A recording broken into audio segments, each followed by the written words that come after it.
भैया गांव ward number 2 की पंच हूँ। और मेरा सलून है छोटा सा, ऊपर हीरानगर मोड़ पे ही सलून है, फैशन विला करके। और मेरे दोनों तरफ मतलब कि यूनिसेक्स सलून्स हैं। और कल का डे था सैटरडे संडे, जो नॉर्मली हमारे यहाँ पे ऑफ होता है कि हमें परमिशन नहीं है सलून खोलने की। और मैं एक पंच होने के नाते मुझे एक ड्यूटी दी गई थी कि मैंने किसी के साथ जाके सर्टिफिकेट, ओबीसी सर्टिफिकेट बनवाना था साइन करवाने के लिए। तो मेरे पास भैया आए थे बोलने के लिए कि मैम आपने मेरे साथ जाना है वहाँ पे तहसीलदार ऑफिस में, वहाँ पे जाके साइन करने आपने और गवाही डालनी है कि हाँ जी मैं ओबीसी में ही आता हूँ। मैं वहाँ पे उनके साथ गई। पहले वहाँ पे थोड़ा सा जो भी उनसे मेरी बात हुई कि उन्होंने मना कर दिया आज नहीं खुलेगा, यहीं ऐसे या वैसे। आप एक काम करो कि मॉर्निंग में आप अपनी स्टैंप से साइन कर देना और आप इनका काम हो जाएगा। मैं सिर्फ जस्ट थोड़ी देर के लिए अपने सलून गई थी स्टैंप लेने के लिए। मैंने सलून से स्टैंप ली और मैं नीचे वापस आई और मैं घर आ गई। शाम को 4:30-5 बजे के करीब मेरे को फ़ोन आया कि मैम आपकी दुकान पे रेड पड़ी है कि 4 लेडीज़ और 4 जेंट्स आपकी मोंटी वाली साइड से ऊपर गए हैं। और मेरा फ्रंट में बालकनी है, मेरा मेन डोर नीचे है, मेरे फर्स्ट फ्लोर पे दुकान है। और मेरी दूसरी दुकान के साथ में 2 फुट की दीवार से जंप करके 2 लेडीज़ पुलिस और 2 जेंट्स मेरे बालकनी वाले शटर ऊपर की तरफ करके और वो अंदर की तरफ गए। ऊपर सारा चेकिंग वगैरह करके फिर लोग वहाँ से चले गए। जब तक मेरे को फ़ोन आया और मैं वापस मोड़ पे पहुंची, वहाँ सारे लोग जा चुके थे। उसके बाद मैं गई पुलिस स्टेशन जाके एसएचओ साहब खुद नहीं थे, मैंने वहाँ पे मुंशी साहब थे और 2 बंदे और थे, उनसे मैंने बात की, मैंने और मेरे हस्बैंड ने। हमने उनको बोला कि ऐसे ऐसे करके उन्होंने पूछा हाँ जी क्या बात है। मैंने बोला कि ऐसे ऐसे करके बात हुई है, मेरी दुकान पे बिना परमिशन के कैसे गए और किस वजह से गए, मुझे क्यों नहीं इन्फॉर्म किया गया कि ये प्रॉब्लम है यहाँ पे। मैं उनके पास गई, उन्होंने मुझे कोई आंसर नहीं किया। उन्होंने बोला, हमने पहले पूछा उनको कि एसएचओ साहब कहाँ पे हैं। उन्होंने बोला कि एसएचओ साहब छन्नी में छप्पड़ में कोई पंगा हुआ है, वहाँ पे गए हैं, आ जाते थोड़ी देर में। जब उन्होंने मेरे को पूछा, मैंने पूरा बताया कि मैं वहाँ से आई हूँ हीरानगर मोड़ से, तब उन्होंने मतलब मेरे को रिप्लाई करना ही टोटली बंद कर दिया। मैं 15 मिनट 20 मिनट वहाँ पे बैठी। फिर मैंने किसी से एसएसपी साहब को फ़ोन कराया। एसएसपी साहब से मुझे कठुआ एसएचओ का फ़ोन आया, उन्होंने मेरी पूरी बात सुनी। उसके बाद मुझे चढ़वाल डीएसपी का फ़ोन आया, उन्होंने मेरी शॉर्टकट में मेरी बात सुनी। हाँ जी आपने शटर क्यों ओपन किया, वो क्यों किया था, क्यों नहीं किया था। ऐसा कि मेरे सलून में ऐसा कुछ भी नहीं हो रहा था, फिर भी इन लोगों ने मेरी पूरी इमेज की बुरी तरह से मेरी इंसल्ट की है। पूरे मोड़ पे 500 लोग खड़े होकर देख रहे थे जब मेरी सलून के अंदर लेडीज और जेंट्स पुलिस पूरे घुस के लिटरली छापे की तरह अंदर घुसे थे। और जब हम अब उनसे पूछ रहे तो वो ये बोल रहे ऐसी कोई बात नहीं, हम जस्ट चेक करने गए थे। अगर वो लोग चेक करने गए थे, नीचे लॉक लगा था, ऊपर दूसरों की दीवार से कूद के जाने का मतलब बनता ही नहीं था उन लोगों का। मुझे मेरा हक चाहिए। उन्होंने मेरी इंसल्ट की है, मुझे पुलिस वालों से मेरे को आंसर करे कि किससे पूछ के गए थे, कैसे गए थे, और मेरा मतलब मेरे रेपुटेशन की क्यों ऐसी की तैसी फेरी। ये मेरे लिए डेफिनेटली साजिश है, क्योंकि मैं जितनी बार भी पुलिस स्टेशन जाती हूँ, कभी मेरे साथ कोई मसला होता है या कोई मसला होता है, कभी ज्यादातर मैं लड़कियों के केस लेके जाती हूँ कि सर ऐसी ऐसी बात हुई। कई बार मैं फोन के रिगार्डिंग कंप्लेन लेके जाती हूँ कि 2-3 दिन से बोलो, और आगे से सामने से मेरे को पुलिस स्टेशन में जाके बोला जाता है, एसएचओ साहब बोलते हैं या बाकी कोई भी बंदे बोलते हैं आप फोन ऑफ कर दो, आप रिजेक्ट में डाल दो। अगर फोन ऑफ करना रिजेक्ट करना तो फिर आपको किस लिए बिठा रखा हम लोगों ने? आप किस चीज की सैलरी ले रहे हो? आप हमारी रक्षा करोगे बिना मुझे इन्फॉर्म किए हुए? आप लिटरली आप और एसएसपी साहब बोल रहे हैं, डीएसपी साहब बोल रहे हैं कि राइट बनता है इनका जाना लेडीज सैलून में। जब नीचे लॉक लगा, ऊपर लॉक लगा, ये कैसे गए दीवार तोड़ के?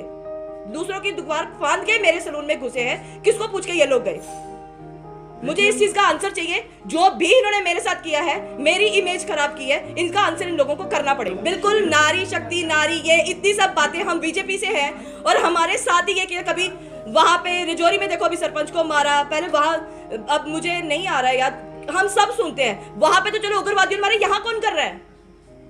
यहाँ पे हमारे अपने ही कर रहे हैं।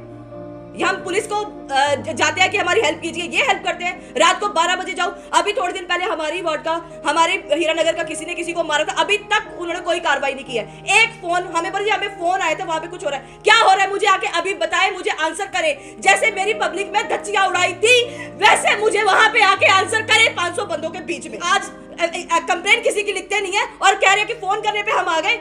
कैसे आ गए आप? आपने मुझे क्यों नहीं इन्फॉर्म किया? एसएसपी साहब ने मेरे को, मैंने अपनी सिस्टर से फोन करवाया था, उन्होंने उनको फोन किया, उन्होंने अपना वो दिया कि मैं ऐसे ऐसे उनकी बहू बोल रही हूँ।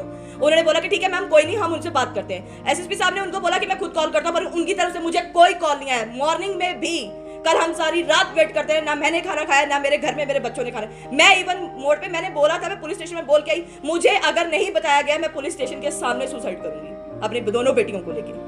पर मुझे अभी तक कोई कॉल नहीं है। मेरे हस्बैंड ने डीएसपी को बोला था कि हम सुसाइड करेंगे, मैं अपने बच्चों को लेकर सुसाइड करूं। लिटरली एक छोटे से गांव में मेरा छोटा सा सलून है और लिटरली इन लोगों ने मेरी इमेज खराब की है वहां पे, और उसका हर्जाना कौन भरेगा? इन्होंने तो बोला हम चेकिंग कर रहे थे, चले गए, कुछ नहीं मिला। जब कुछ नहीं मिला तो घुसे कैसे? मुझे तो पूछना चाहिए था ना एटलीस्ट। उसके पास होता क्या कोई मैजिस्ट्रेट? कुछ नहीं, मुझे कोई नोटिस नहीं आया, मुझे कोई इन्फॉर्मेशन नहीं मिली, मुझे किसी तरीके का कोई नोटिस नहीं आया, मुझे कोई इन्फॉर्मेशन नहीं। मुझे अगर नीचे लॉग लगा था एसएचओ साहब का या किसी से फोन करवा के मुझे पूछना बनता था कि मैम आप कहां पे हो, ऐसे ऐसे करके आपके लिए हमें कॉल आया है। वो लिटरली एक रेड की तरह गंदे तरीके से 4-4, 5-5 लेडीज हर तीनों डोर पे जाके खड़ी हुई थी। क्या ढूंढना चाहते थे अंदर? फिर क्या मिला उनको? आप तो ढूंढ के चले गए, कुछ नहीं मिला ना, तो बाकियों को, पूरी दुनिया को आंसर कौन करेगा? अब उनको मैं समझाती फिरूं जी। डीएसपी साहब बोल रहे हैं वो मिसअंडरस्टैंडिंग होगी। मिसअंडरस्टैंडिंग में आपने मेरा कैरियर की ऐसी तैसी कर दी है। मेरा लेडीज सलून है, आपकी तरफ से मिसअंडरस्टैंडिंग, आप बोल के चल गए कुछ नहीं मिला, पर जो वहां पे 500 लोग खड़े थे उनमें एक जाके 10 को बोलेगा ये उनके सलून में नहीं जा रहा, लेडीज का सलून है, वहां पे रेड पड़ी थी। मेरी इमेज खराब हुई ना, उसको कौन भरेगा? तो मुझे कोई शिकायत नहीं है। बस हाँ, जो ये लोग बोलते हैं या ये पुलिस वाले बोलते हैं कि हम ऐसे हैं या वैसे हैं या हम ये करते, कुछ नहीं करते। मैं कम से कम 1-1.5 साल का मैं पंच बनी हूँ। 1.5 साल से पहले भी मैं कई बार कुछ मसलों को लेके मैं वहां पे गई हूँ कि मेरे को कोई हरास कर रहा है या कुछ भी है। मैं कितनी बार जाती हूँ, मेरी बात कोई नहीं सुनता। हमें बोला ठीक है मैम आप मॉर्निंग में आना, ठीक है। मेरा गाड़ी का कुछ पंगा हुआ था मेरे साथ, तो मैं पुलिस स्टेशन गई, तब भी उन्होंने बोला आप हमें डिटेल पता करके दो कि वो बंदा कौन है। अगर गाड़ी का कोई एक्सीडेंट होता तो क्या हम उनको पता करके, तो तुम किस लिए बैठे हो यहाँ पे? बैठो घर पे, हम खुद ही कर लेंगे अपना सॉर्ट आउट सब कुछ। इसके कहने पे एसएचओ साहब भी अगर रेड मारने गए थे तो डीएसपी की परमिशन होनी चाहिए थी कि नहीं होनी चाहिए थी? ऊपर लेवल में किसी की परमिशन होनी चाहिए कि नहीं होनी चाहिए थी? आज बोल रहे हैं कि अभी मेरे को लोग बोल रहे हैं, मैंने कल मोड़ पे 10 बार एसएचओ साहब को देखा, कल भी परसों भी, और अभी मुझे बोल रहे हैं कि एसएचओ साहब 2 दिन से छुट्टी पे है। मेरी आंखें झूठ बोल रही हैं। जो वहां पे इतने लोग खड़े थे वो सब झूठे हैं जिन्होंने डीएसपी कल, अगर एसएचओ साहब कल वाली कार्रवाई पे छप्पड़ गए थे, आप उनसे पूछिए कि कल एसएचओ साहब आए थे कि नहीं आए थे। आज कैसे छुट्टी पे चले गए एसएचओ साहब? मेरे को आके आंसर करें। जैसे मेरी दुकान पे उन्होंने रेड मारी थी उस तरीके में आए मेरे पास, मेरे को आंसर वहां पब्लिक के सामने। मैंने एसएसपी साहब को कल फोन किए थे, मेरे हस्बैंड ने किए थे, उन्होंने नहीं उठाया। जब उनको वहां से कॉल आया, अभी भी मॉर्निंग में एसएसपी साहब को फोन किया, मुझे कोई आंसर नहीं मिला। डीएसपी साहब को किया, उन्होंने बोला मैं पता करके बताता हूँ, उसके बाद मुझे कोई कॉल नहीं आया। मैं सिर्फ लास्ट एक ही बात बोलना चाहिए, मुझे इंसाफ चाहिए। मेरी इंसल्ट करवाई है उन्होंने, मेरी इज्जत की धज्जियां उड़ाई है। अगर मुझे ये 2 दिन के अंदर नहीं मिला सारा इसका हर्जाना, मैं सीधा सीधा पुलिस स्टेशन के बाहर जाके अपनी फैमिली के साथ सुसाइड करूंगी। मुझे बताओ क्यों किया मेरे साथ ऐसा, कौन है इसके पीछे? मैं सीधा सीधा पुलिस वालों पे उंगली उठा रही, ये आए थे। मुझे अगर वो नहीं आए तो किसने किया था कॉल, वो बताए मुझे। उसके लिए जिसने कंप्लेन की मेरी, उसके खिलाफ मेरी एफआईआर करे, मुझे कोऑपरेट करे। नहीं तो मेरे लिए अभी तो फिलहाल सीधा के सीधा एसएचओ साहब और पुलिस प्रशासन ही है। बाहर से निकालने का रास्ता कोई नहीं है, दूसरी शॉप से घुस के, और ऊपर से मेरे बाथरूम का 3 फीट की दीवार है, वहां से ऊपर से जंप करके लेडीज पुलिस और जेंट्स पुलिस आ गए, एक साइड ओपन करके, यहां से मेरा डोर ओपन करके